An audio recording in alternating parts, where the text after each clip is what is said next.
রোজার আগে ফেব্রুয়ারি মাস, শীতের মৌসুম,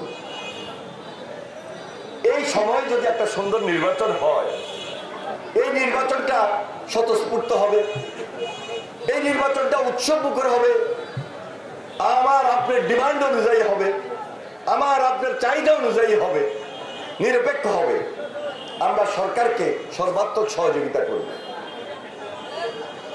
কিন্তু বিভিন্ন মতবাদ আজকে যখন আসে, দুই একটা রাজনৈতিক দলের পক্ষে, দুই একটা রাজনৈতিক ব্যক্তির মত থেকে বাংলাদেশের রাজনীতিতে এই মতবাদ কোনোভাবেই গ্রহণযোগ্য হতে পারে না।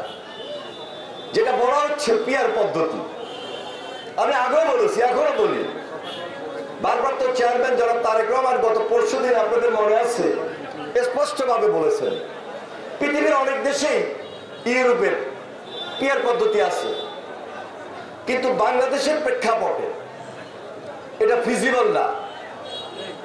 বাংলাদেশের প্রেক্ষাপটে এই মুহূর্তে আমরা যদি সেই পিয়ার পদ্ধতিতে যাই, নিজেদের মধ্যে একটা বড় ধরনের বিভাজন তৈরি হবে এবং ফ্যাসিস্ট এখানে বড় সুযোগ পেয়ে যাবে।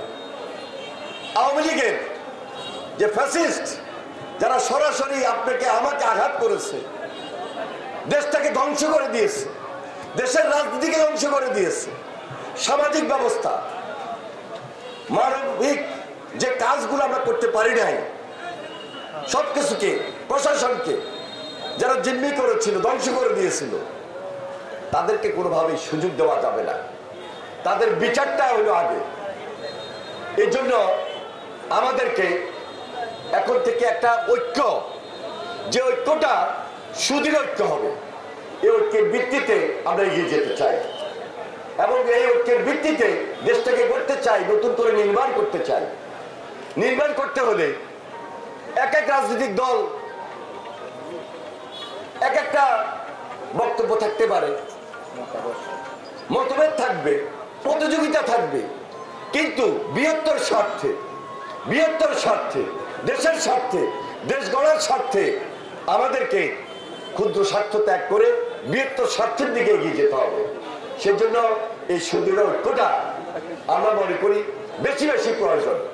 এই ব্যাপারে সবাই ঐক্যমতে আছেন বলে আমরা বিশ্বাস করি এবং থাকবেন বলে আমরা এই সরকারের কাছে সবাই মিলে আহ্বান জানাইতেছি, সুন্দরভাবে একটা স্বাধীন যে নির্বাচন কমিশন, নিরপেক্ষ যে অবস্থান, সেখান থেকে একটা সুন্দর নির্বাচনের ব্যবস্থা করবেন।